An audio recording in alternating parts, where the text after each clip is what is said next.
Biceps are the ultimate bro muscle, and to maximize their size, you need to isolate them. Yes, you need heavy compound pulls like chin-ups and rows, but to really milk everything out of them and get them as big as you possibly can, you need to focus on isolating them and getting stronger with those isolations over time. A common piece of advice that's thrown around a lot is compounds is all you need to grow your arms. This mindset, all it's gonna do is hold you back with your bicep size. This advice only works for people whose arms are a genetic strong point for them.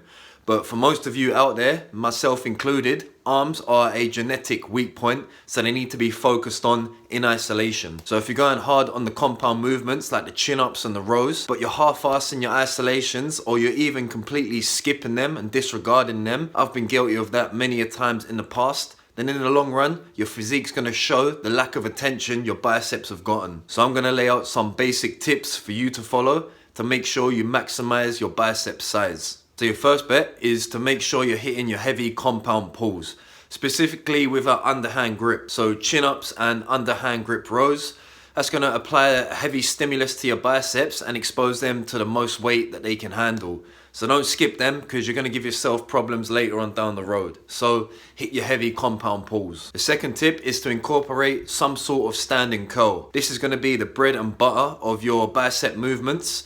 Butter. So either a barbell curl or a standing dumbbell curl. You can even do standing cable curls, but barbells and dumbbells, they have a better raw stimulus magnitude to them. Standing curls are gonna focus on the mid-range of the strength curve, which is just a fancy way of saying the exercise is the hardest in the middle of the range of motion. So when your arm's about 90 degrees from the floor, that's where it's the hardest. So down here, easy, hard here, easy up here. Your biceps are the strongest in these mid-range exercises, therefore you can lift the most weight and apply the most stimulus to them. Personally, I like to do dumbbell curls over the barbell curl because my joints can move freely, I can get a better squeeze on them, and I find less forearm engagement on the lift. But try them both out for a couple of weeks and see what one you find best. Third tip is to do a stretch-based curl. So either a incline dumbbell curl, incline cable curl, or a pelican curl. Now these stretch-based curls are gonna focus on the bottom end of the range of motion and they're gonna fully stretch out the bicep. So when your arm's fully locked out and your shoulders kind of locked out behind your body from here to here, that's where it's gonna be the hardest, okay? Now there's a lot of information online saying that stretch-mediated hypertrophy isn't that beneficial for biceps, which is basically a nerdy way of saying training the bicep in a fully stretched position.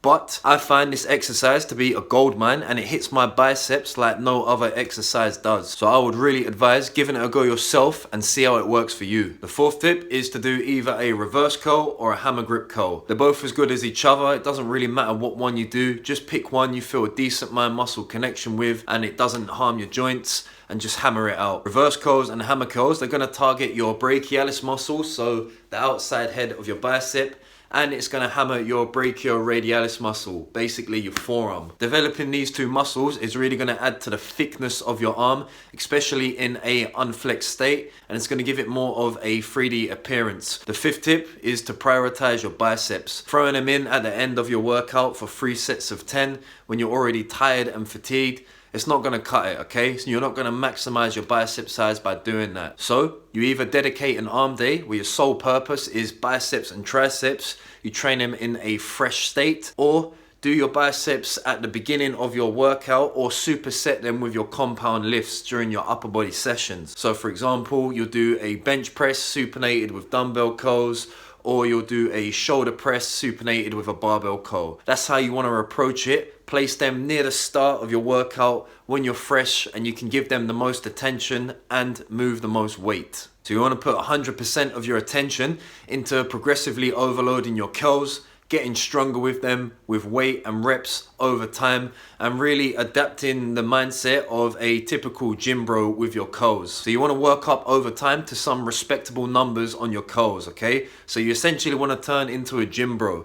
So you want to be hitting stuff like 30 or even 40 kilo dumbbell curls. For good form, obviously, don't be doing cheat curls and doing crazy reverse cleans, stuff like that. Strict form, but work up to heavy weights in like the 10 to 15 rep range. When you get to around that level, you can ensure you will develop some very large biceps. So that's everything I have to say on that topic. The main takeaway point from this video I want you to have is to treat your isolation movements with the same intensity and mindset as you would do with your compound lifts.